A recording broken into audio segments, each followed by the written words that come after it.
À 7h13 sur Europe 1, le sport et le foot, on ne s'en remet toujours pas. Les deux demi-finales de la Ligue des Champions seront franco-allemandes. Ne cherchez pas de club italien, espagnol ou anglais. Le PSG et l'Olympique lyonnais se préparent à affronter Leipzig et le Bayern Munich. Alors certains en France voient ce dernier carré comme une sorte de revanche, car la Ligue 1, vue par nos chers voisins européens, traîne une image pour le moins négative. Julien Froment.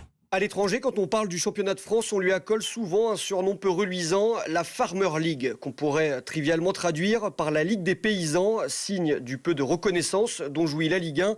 Pour le directeur sportif Juninho, qui a joué en France pendant 8 ans, c'est à tous les acteurs, que ce soit les joueurs, les dirigeants ou même les médias, de prendre le problème à bras-le-corps. Je pense que d'abord, nous-mêmes, on ne respecte pas la Ligue 1 comme il faut. Si la Ligue 1 est faible, pourquoi ils ont venu chercher à chaque fois les jeunes français? La France est la meilleure formation qui existe. Pourquoi tous les joueurs français réussissent en première ligue, c'est le championnat considéré plus difficile? Donc moi je pense que nous-mêmes, on n'a pas valorisé comme il faut. Donc si nous on ne valorise pas, ce n'est pas le voisin qui va valoriser. Depuis 2 ans, la Ligue de football professionnel tente d'améliorer l'image que les autres pays peuvent se faire du championnat de France, notamment avec une nouvelle identité incarnée par un slogan, la Ligue des talents, slogan qui a beaucoup fait rire à l'époque, mais ça c'était avant un dernier carré européen teinté de bleu, blanc, rouge.